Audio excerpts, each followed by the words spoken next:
माझे वारवेली ही सातारा जिल्ह्यातली गाव नांदूर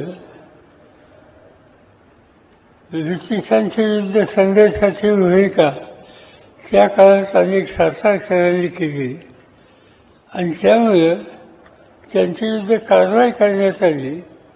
सातारा जिल्ह्यातून त्यांना बाहेर पाठवले गेले. त्या अनेक कुटुंबांच्यामध्ये पवार कुटुंबाची एक व्यक्ती होती.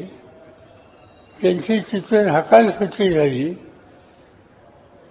फलटणला आली आणि फलटणच्या नंतर काही नातेवाईक होते काठाच्या बाजूला. त्या नातेवाईकांच्याकडे आश्रयाला जाऊन त्या ठिकाणी लहानशी शेतीवाडी घेऊन शेती करायला सुरुवात केली आणि नंतर पुढच्या पिढीने वेगवेगळ्या क्षेत्रामध्ये आपलं नाव कमवण्याच्या दृष्टीने काही कारवाई केली. त्याच्यामध्ये माझ्याही कुटुंबाचं नाव घ्यावं लागतं आणि त्यामुळं तुम्ही एकटे साकार केलं आणि मी साकार केलं.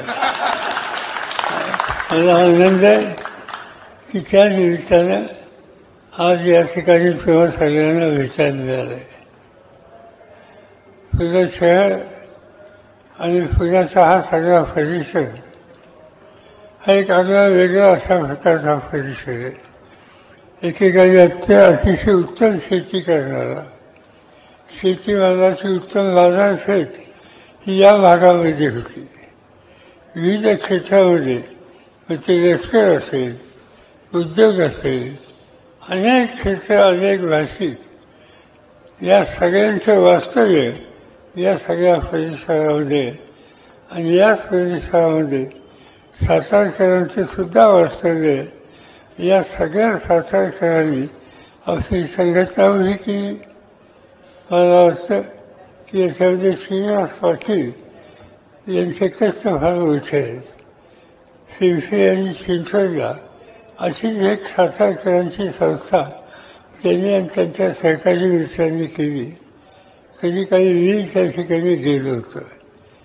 हदपच्या भागामध्ये सुद्धा ही संस्था स्थापन केली आणि सातारकरांचा इतिहास हा या भागामध्ये सुद्धा मजबूत करण्याची कामगिरी या संस्थांच्या मार्फत गेली अनेक वर्ष होते. अनेकांचं योगदान त्याच्यामध्ये. या सगळ्यांचं मी अंतःकरणापासून अभिनंदन करतो. सातारचा तेजस्वी इतिहास हा अखंड मनामध्ये आपण सगळे ठेवूया आणि त्या माध्यमातून महाराष्ट्राला एक वेगळं स्थान निर्माण करण्याच्यासाठी सातारकरांचं योगदान हे लोकांच्या अखंड लक्षात होईल अशा प्रकारची कामगिरी